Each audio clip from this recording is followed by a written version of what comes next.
শ্রীমন্তীর বেশ চিন্তা হচ্ছিল। দরজার বাইরে থেকে গুন্ডাগুলোর হম্বিতম্বি কানে আসতেই অয়নের জন্য ওর ভীষণ ভয় করছিল। শ্রেয়ার প্রশ্নটা শুনে শ্রীমন্তী তাড়াতাড়ি শ্রেয়াকে বলল, শ্রেয়া, আমার মনে হচ্ছে নিচে কয়েকটা গুন্ডা এসেছে, আমি গিয়ে দেখছি ওরা কি চায়, অয়নকে ওরা কিছু করে না দেয়। দ্রুত কথা শেষ করেই শ্রীমন্তী ঘর থেকে বেরিয়ে গেল। শ্রেয়াও এবার ভয় পেয়ে গেল। ও মনে মনে বলল, আমার বাড়িতে গুন্ডা এসেছে মানে ওই রজত চৌধুরী এদের পাঠিয়েছে। ও নো, আমার জন্য অয়ন আর শ্রীমন্তীর যেন কিছু হয়ে না যায়। এটা ভেবেই শ্রেয়া তাড়াতাড়ি বিছানা থেকে উঠে নিচে যাওয়ার জন্য বেরিয়ে পড়ল। সিঁড়ি দিয়ে নামতে নামতে শ্রেয়া শ্রীমন্তীর একটা জোর চিৎকার শুনতে পেল। অয়ন! আওয়াজটা শুনেই শ্রেয়ার বুকটা ধরফর করে উঠল। আর তারপর শ্রেয়া যা দেখল তা দেখে ওরা শ্রীমন্তীর দুজনেরই মাথা ঘুরে গেল। কি হচ্ছিল ওখানে? এই গুন্ডারা কারা? অয়নের কি কোনো চোট লাগল? শ্রীমন্তী দেখল যে একটা গুন্ডা অয়নের মাথায় হকি স্টিক দিয়ে আঘাত করতে যাচ্ছে।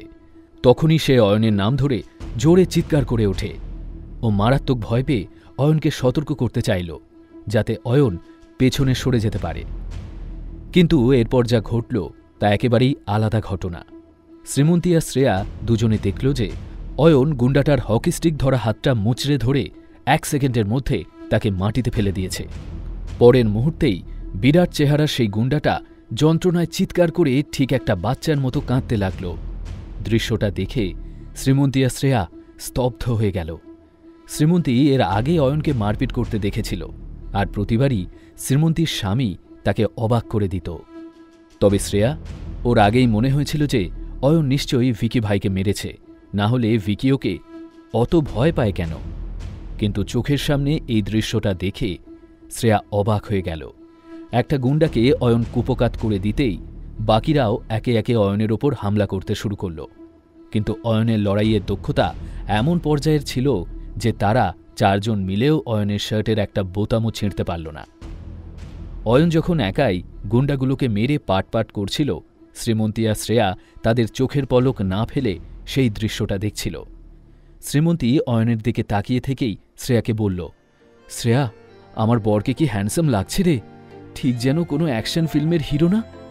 আমার কি মনে হয় জানিস, অয়নের না সিনেমায় অভিনয় করা উচিত। দেখিস, যাকে তুই এতদিন ধরে গালাগালি করে এসেছিস সে একদিন অনেক বড় সুপারস্টার হবে। শ্রীমন্তী অয়নের প্রশংসায় এতটাই মুগ্ধ ছিল যে শ্রেয়ার দিকে তার কোনো মনোযোগই ছিল না। তাই সে বুঝতে পারেনি যে শ্রীমন্তীর বলা একটা কথাও শ্রেয়ার কানে ঢোকেনি। শ্রেয়া খুবই সাহসী মেয়ে ছিল। সে এমন অ্যাকশন দৃশ্য খুব পছন্দ করত। কিন্তু এই মুহূর্তে যে মারছে তার প্রতি ও খুব একটা মনোযোগ দিচ্ছিল না, বরং যে বেচারা গুন্ডাগুলো মার খাচ্ছে তাদের মুখগুলো দেখে শ্রেয়ার ভারী মজা লাগছিল।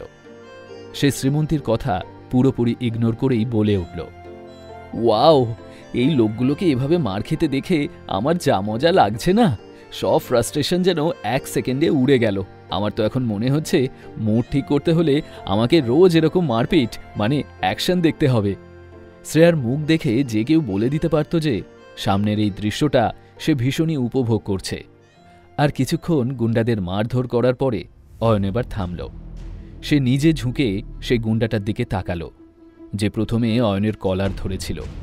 এবার সে ওই গুন্ডাটার কলার ধরে তাকে জিজ্ঞাসা করল, কিরে, এবার বলবি কে পাঠিয়েছে তোদের?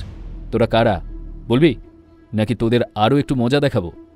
অয়নের এই প্রশ্ন শোনা মাত্রই ওর পেছনে দাঁড়িয়ে থাকা শ্রেয়া আর শ্রীমন্তী চট করে ওর পাশে চলে এলো। আজ যদি এখানে অয়ন না থাকত তবে শ্রীমন্তী আর শ্রেয়া নিশ্চিতভাবেই মারাত্মক বিপদে পড়ত। তাই দুজনে এবার গম্ভীর হয়ে গুন্ডাটার উত্তরের জন্য অপেক্ষা করতে লাগল। স্যার, আমাদের দুর্গাপুর থেকে ডেকে আনা হয়েছে। ওরা চেয়েছিল এই ঠিকানায় এসে আমরা শ্রেয়া বলে একটা মেয়েকে আমাদের সাথে করে নিয়ে যাই। আপনার সাথে ঝামেলা করার কোনো উদ্দেশ্য আমাদের ছিল না স্যার। আমাদের ছেড়ে দিন স্যার, আমরা ভবিষ্যতে আর কোনো দিন এনাদের বিরক্ত করব না, আর আপনাকে তো নয়ই। তবে স্যার, যিনি আমাদের এখানে পাঠিয়েছেন তার নামটা আমি আপনাকে বলতে পারবো না, সেটা আমাদের ব্যবসার নীতির বিরুদ্ধে। আর এবার কিন্তু বিষয়টা আরও সিরিয়াস হয়ে গেল। দুর্গাপুর আর ওর নিজের নাম, এ দুটো শুনতেই শ্রেয়া ভাবল ওর ভয়টা তাহলে ঠিকই ছিল। এটা নিশ্চয়ই ওই রজত চৌধুরীরই কাজ, কারণ লোকটার বাড়ি দুর্গাপুরেই। শুনতে থাকুন এই গল্পটি। শুধুমাত্র পকেট এফএমে। লিঙ্কটি রয়েছে ডেসক্রিপশনে।